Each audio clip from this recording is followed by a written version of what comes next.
Pour le h, donc nous l'avons f de x qui est égal à 5x carré plus 3 sur 2 moins 3x.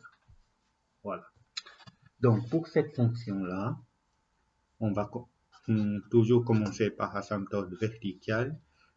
Donc la condition d'existence me dit que 2 moins 3x il doit être différent que 0. C'est-à-dire moins 3x différent que moins 2, du coup x différent que 2 tiers. Ce qui fait que j'aurai le domaine de la fonction, c'était tous les réels sauf 2 tiers. Ok? Après, il faut chercher limite x tend vers 2 tiers de la fonction, donc 5x carré plus 3 sur 2 moins 3x. Je sais bien qu'au dénominateur, je vais avoir 0, puisque c'était la valeur pour donner le 0 au dénominateur. Et au numérateur, c'était 5 fois 2 tiers au carré plus 3. En fait, ça va nous donner donc 5 fois donc 2 tiers au carré, c'était 4 neuvièmes plus 3 sur 0. Et nous allons avoir donc 5 fois 4, 20 neuvièmes. Et le 3, si je le mets au neuvième, c'était 27 neuvièmes. Tout sur 0. Et du coup, j'aurai 47 neuvièmes sur 0. Donc, c'était bien K2. En fait, ça vaut même pas la peine de faire tout ça. Ok? On sait bien que ça, c'est un nombre. On a bien un nombre sur 0. En fait, on peut arrêter après cette étape-là pour dire que voilà, j'ai K2. Quand j'ai K2, il fallait passer par tableau de signes. Donc, le tableau de signes, pour le numérateur, c'était 5x carré plus 3. Et pour le dénominateur, c'était 2 moins 3x. Ensuite, les racines du numérateur, 5x carré plus 3 égale à 0, 5x carré égale à moins 3, x carré égale à moins 3 cinquièmes. De nouveau, c'était impossible. Ok, ce qui signifie qu'il n'y a pas racine pour le numérateur. Et pour dénominateur, racine, c'était 2 tiers. Quand il n'y a pas racine, c'était le signe de A, il fallait regarder, c'est les plus, donc c'est plus, plus et plus. En dessous, c'était moins 0. Et à droite, comme c'était moins 3, donc c'est moins à droite et plus à gauche. Donc, quand je fais la bilan pour la fonction, j'aurai donc plus, n'existe pas, et moins. À ce moment-là, on pourra noter qu'on a une asymptote verticale en x égale à 2 tiers. Et du côté gauche, j'ai plus l'infini. Et du côté droite, j'ai moins l'infini. Ok? Ça, c'était donc une première information qu'on avait obtenue. Maintenant, asymptote horizontale ou oblique. Pour ça, on va toujours regarder le degré du numérateur, c'était égal à 2, et le degré du dénominateur, c'était égal à, la puissance ici, c'était 1, donc c'est 1. Et on a bien le cas où le degré du dénominateur plus 1 nous donnera le degré du numérateur. Ici, on a asymptote oblique. Donc, asymptote oblique, ça va prendre un peu plus de place, donc je vais prendre une autre feuille. Donc, pour asymptote oblique, je sais que c'était donné par y égale à ax plus b.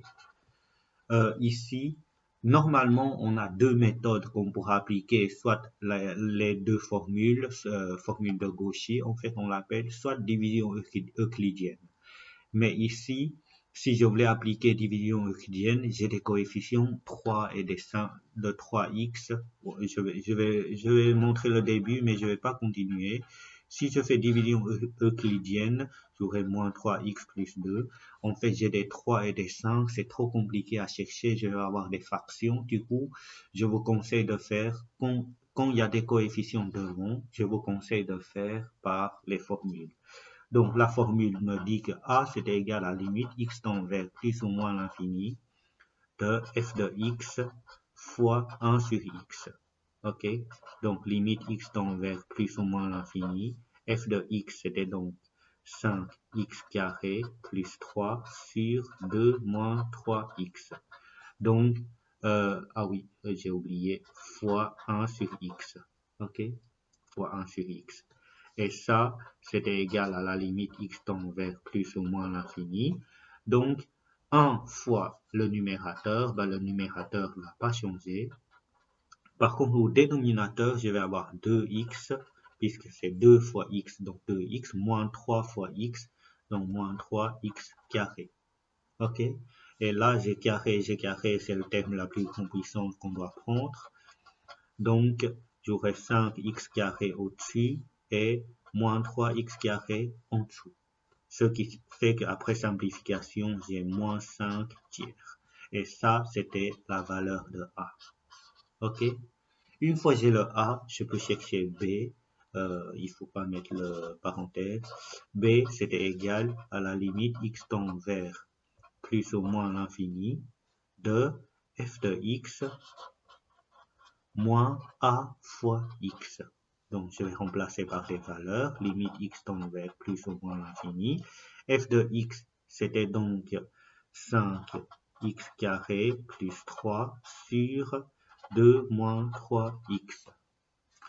Et moins A qui vaut moins 5 tiers, moins, ça va me donner donc plus 5 tiers. Et fois le x, je le mets directement au numérateur. Ok? Maintenant, la difficulté, c'est d'avoir les mêmes dénominateurs, c'est-à-dire d'avoir le dénominateur en commun.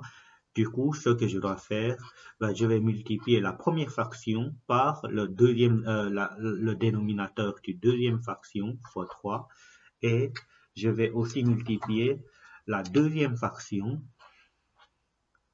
par le dénominateur du première fraction, c'est-à-dire 2 moins 3x, 2 moins 3x. Comme ça, j'ai le même dénominateur en dessous et au-dessus, bien sûr, il fallait calculer. En fait, c'est toujours cette étape-là qui va prendre un peu plus de temps, mais si vous ne faites pas des erreurs de calcul, ça allait tout seul. Donc, je vais d'abord faire un grand dénominateur. Donc, le dénominateur, c'était 3 fois 2, donc 6, et 3 fois moins 3, donc moins 9x. Ok, ça c'était le dénominateur. Et numérateur, 5x carré fois 3, je vais avoir 15x carré.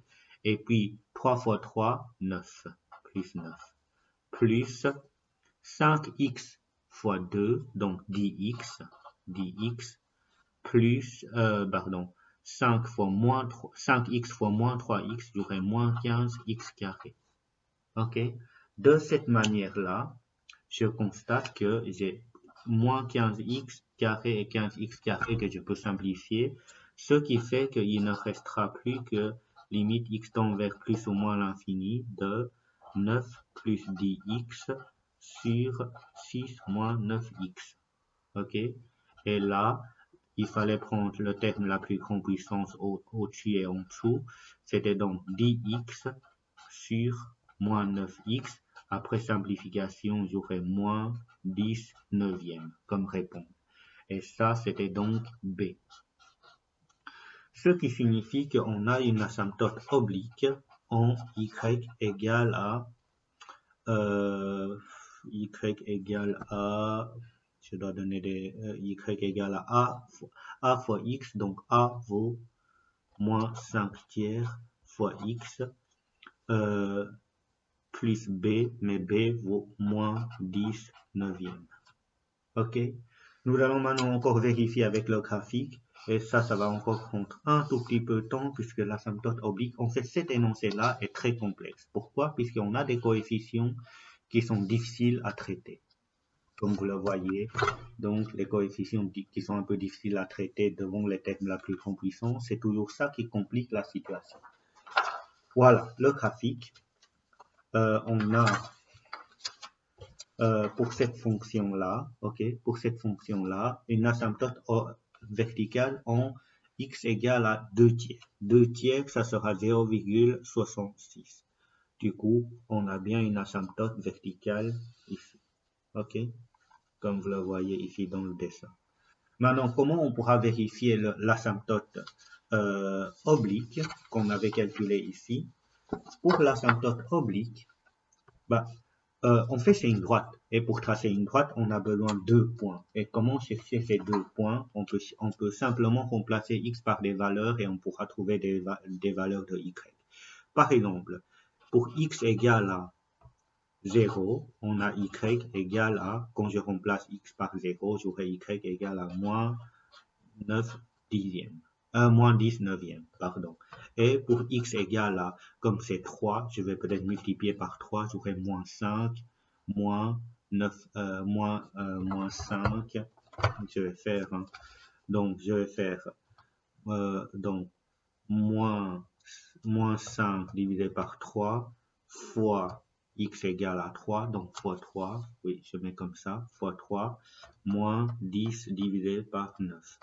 J'ai y égale à moins 6,11. Et là, si je fais moins 9 divisé par, moins 10 divisé par 9, j'aurai moins 1,11. Je vais essayer de placer ces 2 points et on va les relier. Donc, on a un point en x égale à 0, y égale à moins 1,11. C'était à peu près là. OK? Et ce point en x égale à 3, y égale à moins 6,11. J'ai un point ici. Du coup, pour avoir l'asymptote, il faut tracer les deux droites. Tracer une droite qui passe par ces deux points. Voilà. On peut l'allonger et on voit bien que ça, cette asymptote oblique traduit bien la situation. OK?